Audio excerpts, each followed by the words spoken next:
जब एक युद्धपोत से काम नहीं बना तो ईरान को डराने के लिए, धमकाने के लिए एक और युद्धपोत अमेरिका ने भेजा। आपको बता दूं, अपनी नौसेना, जी हां, अमेरिका महाशक्ति, मैं ताकतवर हूं कहने वाला देश, 1/3 नौसेना ईरान को डराने में लगा दी है। कई मोर्चों पर वो पूरी तरह से अब खाली हो चुका है। लेकिन क्या यह सब संभव हो पाएगा? क्योंकि अब अमेरिका की तरफ से कह दिया गया कि अगर ईरान अभी चाहे तो न केवल युद्धपोत डूब जाएगा बल्कि 25,000 अमेरिकी सैनिक हलाक हो जाएंगे। यह बयान किसने दिया? और यह कोई राह चलते अमेरिकन ने नहीं दे दिया, बल्कि अमेरिका की खुफिया एजेंसी के एक कद्दावर ऑफिसर ने दिया है। उन्होंने बताई है ताकत की, जरा संभल कर। क्यों कहा, कैसे कहा, वो तो दिखाऊंगा। क्योंकि जब एक और युद्धपोत रवाना हुआ ईरान के लिए, इसी बीच ईरान ने उसी स्ट्रेट ऑफ हॉर्मूज में बड़ा जबरदस्त तरीके का स्ट्राइक कर दी। इसके अलावा आज आपको खबर दिखाऊंगा कि क्या नेतन्याहू अब आपको नजर नहीं आएंगे, क्योंकि उनसे जुड़ी हुई एक बहुत बड़ी खबर आई। खबर, उनको हुई है एक गंभीर बीमारी। अब वो सार्वजनिक मंच पर नहीं दिख रहे। क्यों नहीं दिख रहे, दिखाऊंगा कि कैसे 2 मोसाद के एजेंट ढेर हो जाते हैं, एक दूसरी जगह और एक इजराइल में। कैसे ईरान के अंदर और भी मोसाद के एजेंट धर दबोचे गए हैं, और भी कई खबरें हैं। नमस्कार, मैं हूं प्रज्वल गौतम और आप देख रहे हैं खबर चौक।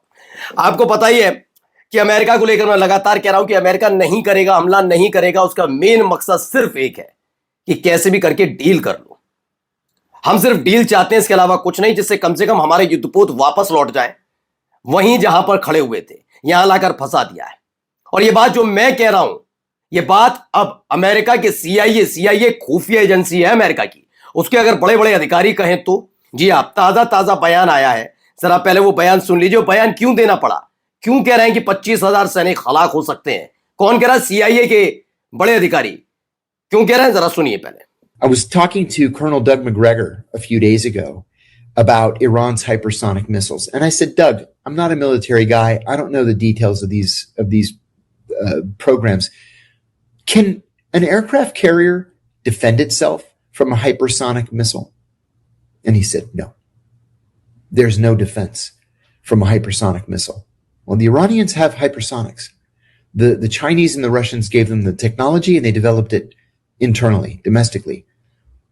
An aircraft carrier is the size of a city. It has 25,000 sailors on it. Can you imagine?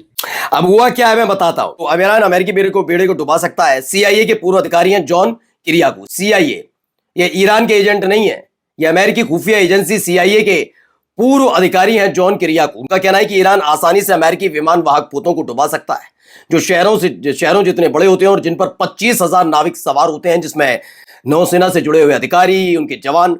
ईरानियों के पास हाइपरसोनिक मिसाइल है, इसीलिए जब हाइपरसोनिक मिसाइल ना हो तो बैलिस्टिक मिसाइल का जिक्र होता है। इजराइल घबराता तो अमेरिका है, क्योंकि अमेरिका का एक तो युद्धपोत खड़ा है और दूसरा अमेरिका के बेस कैंप है। उन्होंने कहा ईरान के पास हाइपरसोनिक मिसाइलें हैं। चीन और रूस ने उन्हें यह तकनीक दी और उन्होंने इसे स्वदेशी रूप से विकसित किया। एक विमान वाहक पोत शहर जितना बड़ा होता है और उस पर 25,000 नाविक सवार होते हैं, यानी एक झटके में जल समाधि युद्धपोत तो लेगा ही, ये 25,000 सैनिक हलाक हो जाएंगे। तो क्या ईरान के बाहरी इलाके में, यानी तेहरान के बाहरी इलाके में बने वो 5,000 कब्रें भी कम पड़ जाएंगी? दिखाऊंगा खबर आगे जरा देखिए क्या हो रहा है।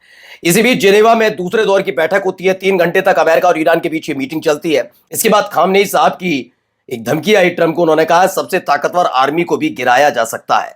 दरअसल इसका वजूद क्यों है वो भी आगे जाकर आप समझेंगे, क्योंकि जिस देश ने अमेरिका ने पैर जमा रखे थे, जिस देश में, उसी देश से अपना बोरिया बिस्तरा उठाकर पहली फुर्सत में भागना पड़ा था। हाँ, मैं बात कर रहा हूं अफगानिस्तान की। तालिबान साथ आ गया ईरान के। कहां से, खबर दिखाऊंगा, लेकिन फिलहाल उन्होंने बता दिया है कि आराम से हराया जा सकता है। जब भाई अफगानिस्तान कर सकता है, तालिबान खदेड़ सकता है। आपको याद है ना, एक प्लेन में सवार करके सबको भेज दिया था, जल्दी लौट कर आओ। वो कहने लगे हमारे बम गोला बारूद, हमारे टैंक, हमारे हेलीकॉप्टर है, छोड़ दो सब, जो जहां पड़ा वहीं पड़ाओ, आप निकल आओ अफगानिस्तान से कैसे भी। तो ये तो ईरान है वैसे भी। अब देखिए आगे क्या है। यह हुआ क्यों है, क्योंकि ये एक और युद्धपोत भेजा जा रहा है। तो ये युद्धपोत का साइज देखिए, दूसरा युद्धपोत है ये, अब्राहम लिंकन नहीं, कौन सा है मैं बताऊंगा, लेकिन फिलहाल देखिए।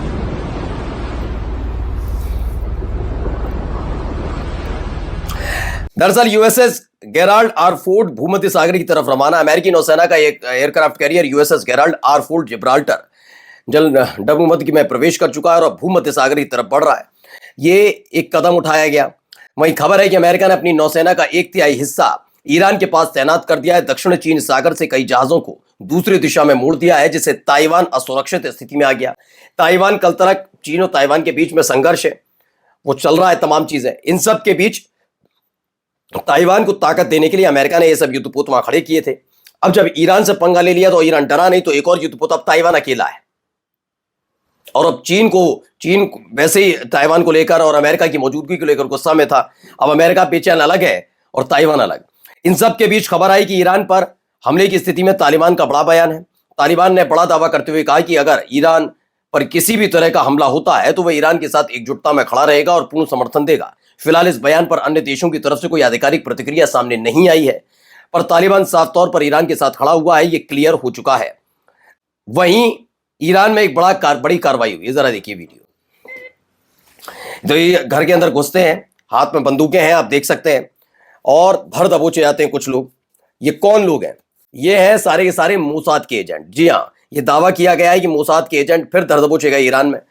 तेहरान में ईरान की बड़ी कार्रवाई। ईरान के स्पेशल फोर्सेस ने राजधानी तेहरान में कथित तौर पर मोसाद से जुड़े कई संदिग्ध एजेंट्स को गिरफ्तार करने का दावा किया। स्थानीय मीडिया की रिपोर्ट्स के मुताबिक कार्रवाई खुफिया इनपुट के आधार पर की गई। अधिकारियों का कहना है कि संदिग्धों पर जासूसी और राष्ट्रीय सुरक्षा से जुड़ी गतिविधियों में शामिल होने का आरोप है। एक तरफ यह खबर आई कि ईरान में कई और मोसाद के एजेंट पकड़े गए, तो वहीं दूसरी तरफ देखिए हुआ क्या। एक बुरी खबर आई निकलकर इजराइल से। अब वैसे तो ये कहा जा रहा है कि बेंजामिन नेतन्याहू का बहुत करीबी अधिकारी था ये, लेकिन आरोप भी उस अधिकारी के परिवार ने नेतन्याहू पर लगा दिए। खबर क्या है? Former chief of staff and senior advisor to Israeli prime minister Netanyahu, Asher Hayun, ये अपने घर में तेल अवीव में मृत पाए गए हैं। इनके परिवार के लोगों का कहना है कि वो पूरी तरह से हेल्दी थे, स्वस्थ थे, उन्हें मारा गया है। नेतन्याहू पर इस मर्डर का आरोप लगाया गया है। अशर हायोन जो फॉर्मर चीफ ऑफ स्टाफ हैं और खुद एक वरिष्ठ सलाहकार रहे बेंजामिन नेतन्याहू के, उनकी मौत हो जाती है। एक ये महिला है, इनको देखिए, शायद आपने सीरीज ना देखी हो, लेकिन मैं बता दूं, एजेंडाधारी पत्रकारिता फिल्में हर जगह बनती हैं। पत्रकारिता तो होती है, फिल्में भी बनती हैं। उनमें से एक तेहरान नाम की सीरीज है। जो तेहरान नाम की सीरीज बनाती हैं उसकी ये प्रोड्यूसर है। ये ग्रीस में रहती हैं और होटल में रुकी हुई थी। इनकी मौत की अचानक से खबर आई।